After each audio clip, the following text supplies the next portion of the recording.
Hey, this is George. Have you ever heard of Anchor.fm? It's the easiest way to make a podcast. Let me explain. Number one, it's free.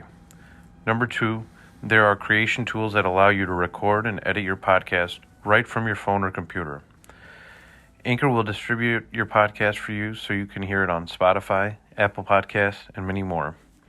You can make money from your podcast with no minimum listenership. It's everything you need to make a podcast in one place. Check out Anchor.fm on the iOS and Android systems.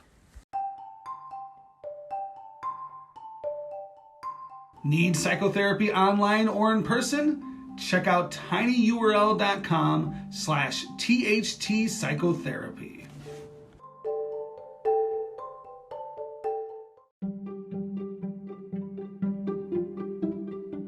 The George Brassey podcast is made possible with funding provided from Brassey Global Strategies, LLC, a leading political consulting, public policy, government affairs, and research firm. Are you interested in running for elected office? Need advice?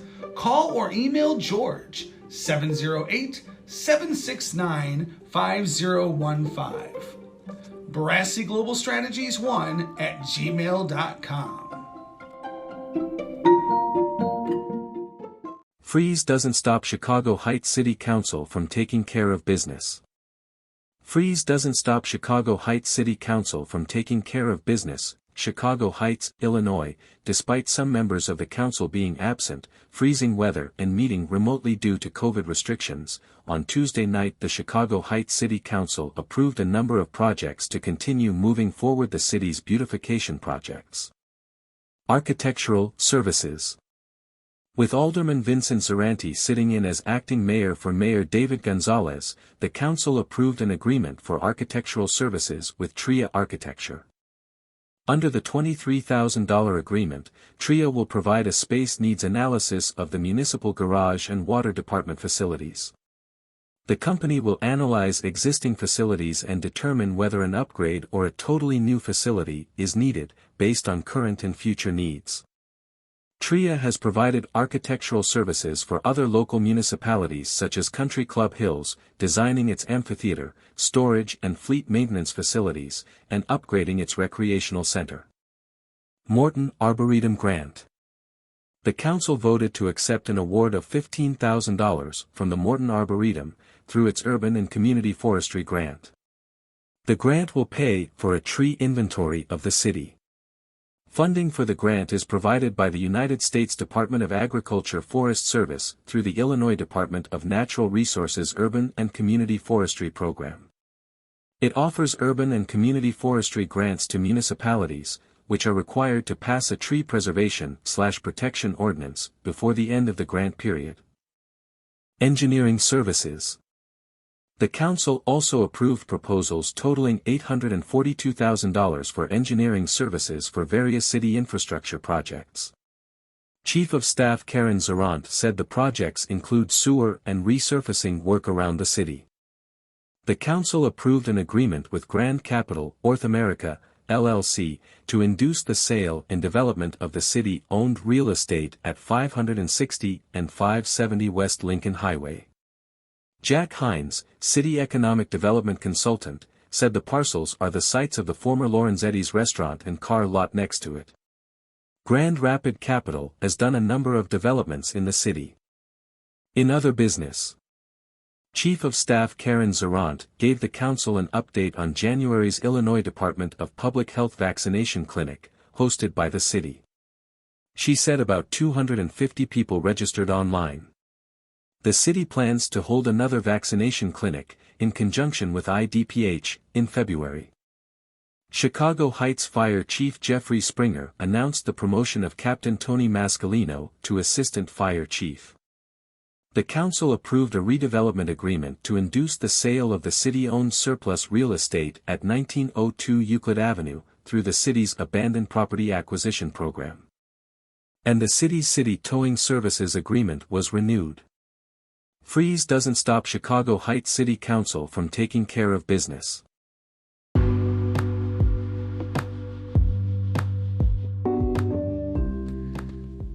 Before we get to the interview, I just want to tell you about our newest sponsor. Union Signs and Printing. Union Signs and Printing is a union sign shop located near Chicago, Illinois, that specializes in the production of corrugated plastic lawn signs used in applications ranging from political and election usages to unions, schools, and businesses. They also produce a vast array of other products, including American-made, union-printed t-shirts, banners, bio cards, literature, door hangers, business cards, and trifold. Get a hold of Union Signs and Printing at 815-740-1688 or find them on the internet at unionsignsandprinting.com. And don't forget to tell them you heard about their services on the George Brassey podcast.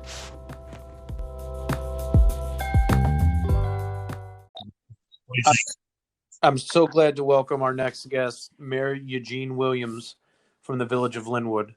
Mayor Williams, thanks for coming on my podcast. Thank you very much for inviting me. Appreciate it. So we, on this podcast, we like to talk about a person's origins and how that led to them seeking elected office. So tell us a little bit about who Eugene Williams is before.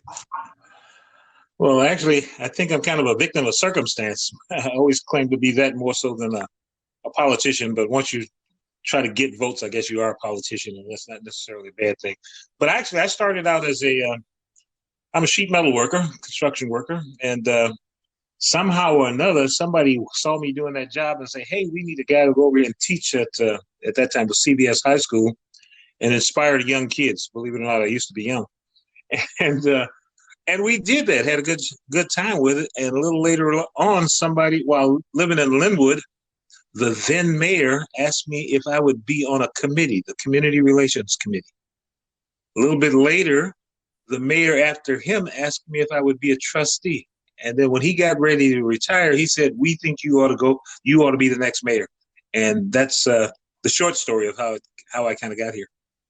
Was politics and political activism, was that something that was interesting to you growing up? Not really. I was growing up. I think back to being a teenager. I was kind of confused by it because it was a tough little time with, all the politicians and I don't know. Like I was I just started high school when John Kennedy got killed, and then all the rest of the things that followed that, all the way to Malcolm X, Dr. Martin Luther King. I was confused by the whole bit, so it wasn't something I was looking to get into. I was just, I was kind of in awe of it all and what was going on, and confused by it as a very young person, for sure. Where did you grow up, Mayor Williams? I grew up in Chicago. I was born in, I guess they call it Brownsville now, on around 35th and Giles, not too far from where the police station is right now there. And part of the time in Robert Taylor projects there on 49th and Federal is the building I lived in. How do you go from living at the Robert Taylor project to moving to Lynwood? What's your journey?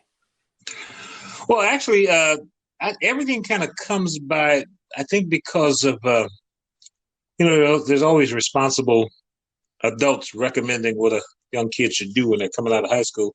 And it was always pushed up on me to get a trade, learn a trade, and you never, you can always work anytime you like. And that's kind of what I did. I went to Dunbar Vocational High School, majored in the sheet metal shop. And upon graduating, I went to the sheet metal apprenticeship, Local 73. And that led to a lot of good things. I was just working. And funny thing, I found out if you just work hard at what you're doing, the next thing, whether you're looking for it or not, somebody either recommends you for it or points you toward it. And that's kind of been what's happened with me. Talk about your time in office. What are some of your accomplishments? What are the things that you feel like you want to build upon? Well, since we've been in office, and I am very proud of it, when I first moved into the village here, our population was, if I recall it correctly, 4,195. And now we're well over 10,000. I think we're probably closer to 13,000. I'll have to wait till that official census comes out and tells us. During that time, we changed the housing by improving the housing stock, improving the requirements, doing things like requiring that a house needed to have at least 60% brick all the way around, because it's just a better look for me personally, I thought. we increased the lot sizes because the houses start increasing in size. And we're very proud of that because it was anticipation. It was anticipating that as we grow, we didn't want to have houses so close together that you could stand between them and touch both walls and things like that. So we thought about that. We're very proud of that. We got a bridge overpass, grade separation, if you will, on Route 30, because across the tracks there, they're the EJ&E tracks, now Canadian National. You used to have to wait on a train just to get across the tracks to get to the hospital, the nearest hospital to us. And at some point when Canadian National opted to buy that line, we negotiated with them and a few other people that the reality that Lynwood is in need of an overpass to separate us from that. And when permission was given for that project to continue, part of it was that, okay, we got to build Lynwood that overpass because it makes so much sense. So I'm very proud of that one. Very proud of the new subdivisions that we've got going all over the place. And sometimes what I like to do when somebody's around is give them a short tour. So you can hardly come by my office and find out what's going on without agreeing to let me drive you around and show you a couple of things. So I'm very proud of what's going on in the past, what's going on now, and what we plan on doing in the future. It's kind of laid out in a logical manner that most people can understand it once I have a little conversation with them. We're trying to create a new downtown. We've got that effort started by extending the Joer Road. And if anybody in the Southland is kind of familiar with it, we're extending it all the way into Indiana because what we've created is a design to build and develop a downtown area. As you know, small towns like ours generally they kind of pop up and there's no defined downtown. Well, our plan is to establish one where we think it should go and to build it so it would be long-term sustainable. Mayor Williams, correct me if I'm wrong, maybe last election cycle or the cycle before, there was a referendum about making Lynwood a home rule community. Stand on that, and what the Well, yeah, about every 2 years we try to become home rule. You can only put it on the ballot every 2 years. I don't know why it's set up like that. I'd love to put it on every election. Home rule communities, and that's many of them in our area, get advantages that communities like non-home rule communities don't have. Sometimes a home rule community can escape or not be bound by some of the, let's see, how do I phrase it? The unfunded mandates that may come from the state. There'll be recommendations or requirements made, and there'll be an exception for home rule communities so we can govern ourselves and take care of ourselves as best.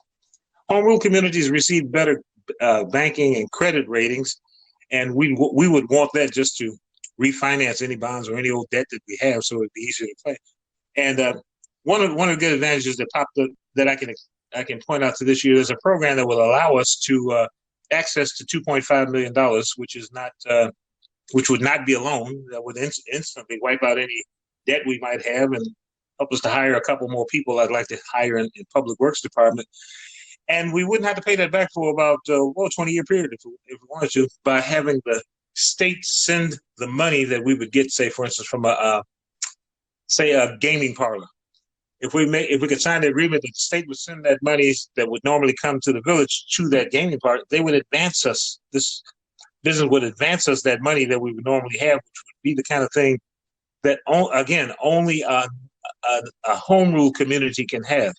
And it's kind of easy to understand. See, if you're a home rule community, the contract could be written to say the state must send that money to them. If non-home rule community means may, which allows the possibility that a community to say, okay, we got the money, but we're not going to send it to you. So we wanted to go directly from the state to them. And this is a huge advantage, just to name one program, but there are many, many more. And there isn't a community that's home ruled that would give that up. And there isn't a community that is not home ruled that does not want to be. And I think our banks and lenders can tell you that too, if that helps at all. So the referendum, I'm guessing, Mayor Williams, did not pass?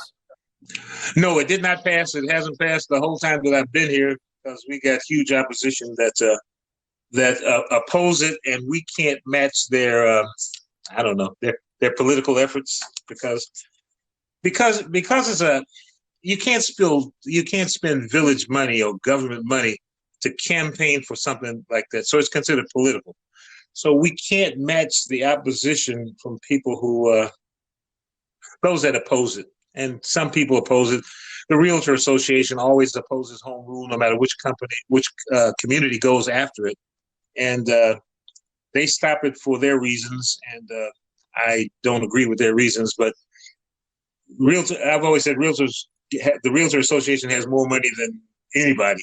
So there's no way you can match the kind of the robocalling they do, the direct mail, with the suggestion that we're going to raise taxes if you get home rule, which is the farthest thing from the truth.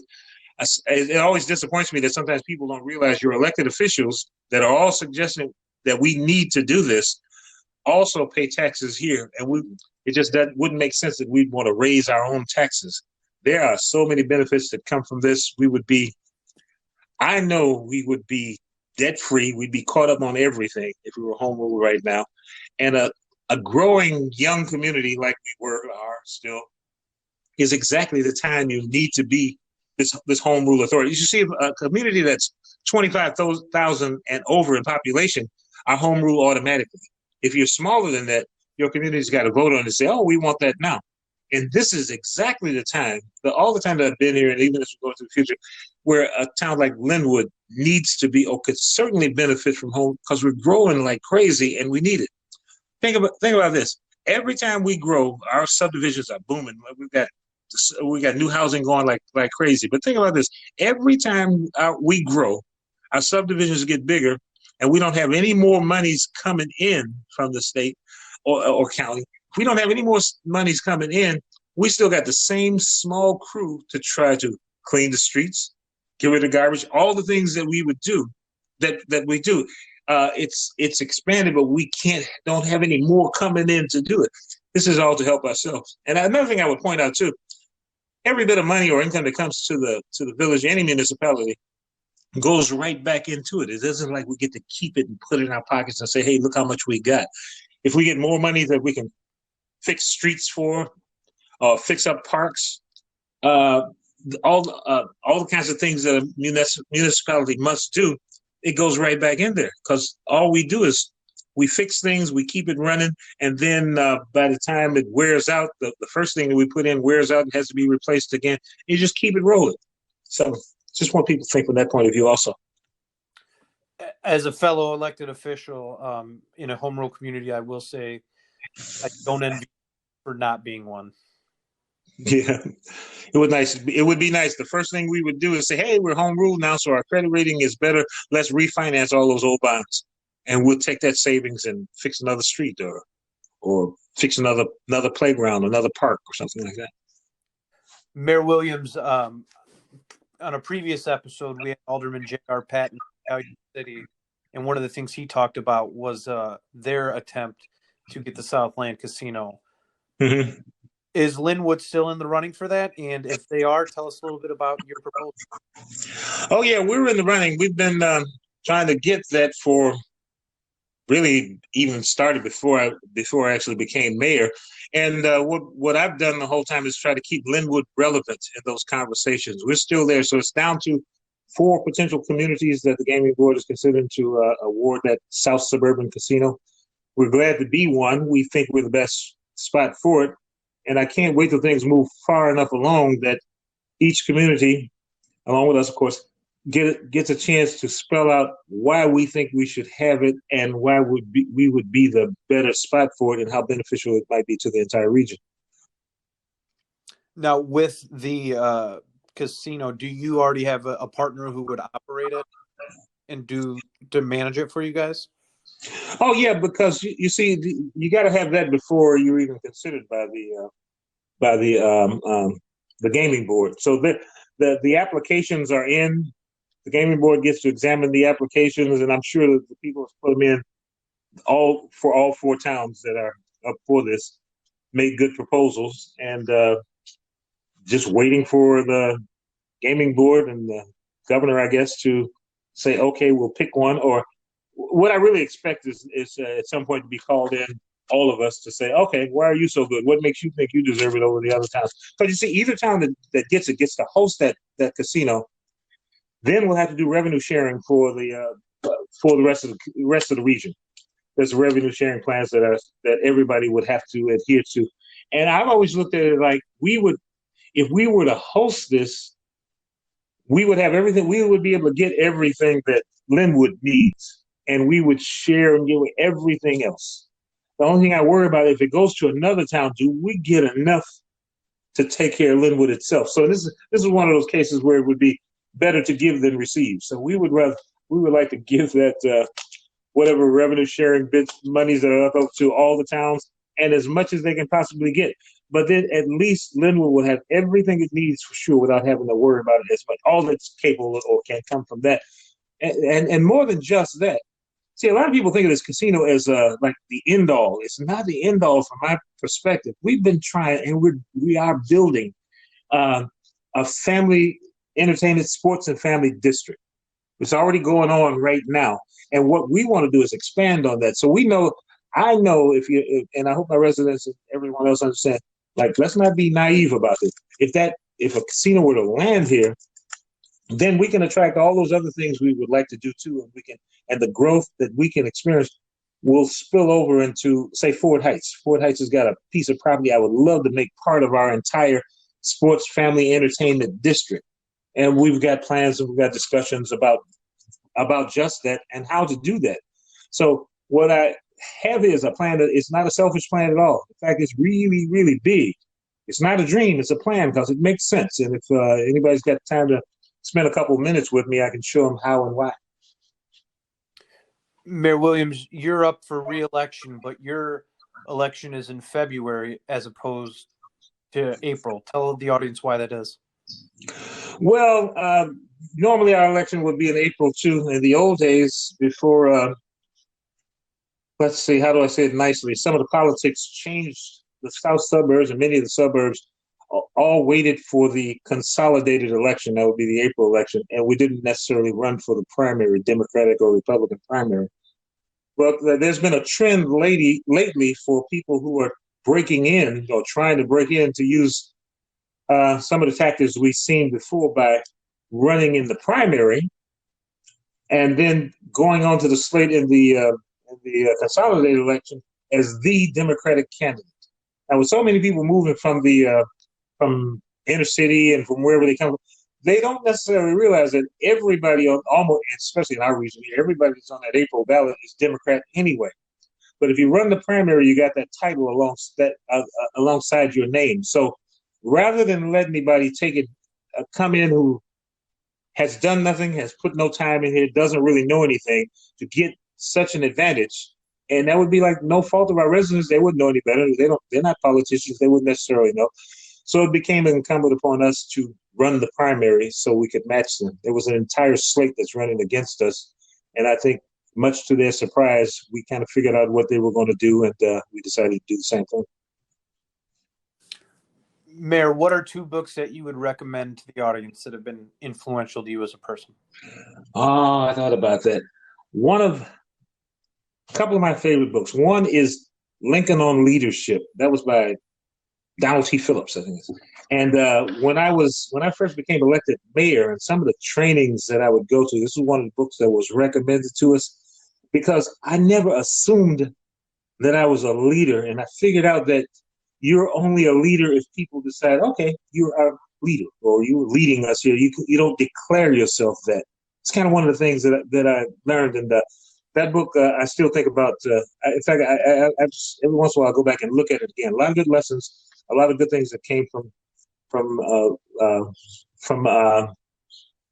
Lincoln on Leadership by Donald Phillips, and the other one is From Good to Great, Jim Collins. I think a lot of people have read that. There's a whole series of those things.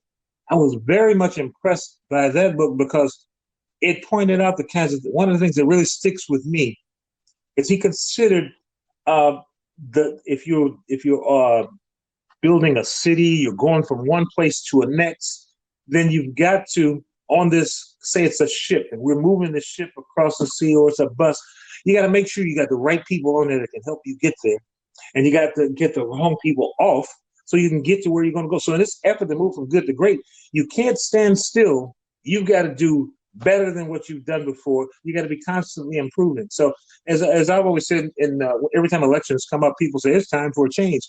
If we sit down and talk to me, I can show you how we've been under change ever since I've been here, and even before, giving our previous mayors credit too. We're constantly changing, and I could show you where we came from, what we were doing then, what we're doing now, how it evolved, and tell you exactly where we're going to, so we can get from good to great. We can do a whole lot of things. Mayor Williams, where can the audience find you on the internet? On the internet, what is our internet address? I don't know. Google me Lynwood. I can't think of it right now. I just punch and pop right into it, or check with Village Hall. We'll get it to you. Mayor Williams, thank you so much for coming on my podcast. Thank you so much. I appreciate it. Take care. Help George stay on the Chicago Heights City Council. Go and donate today at tinyurl.com/AldermanGeorge 2023.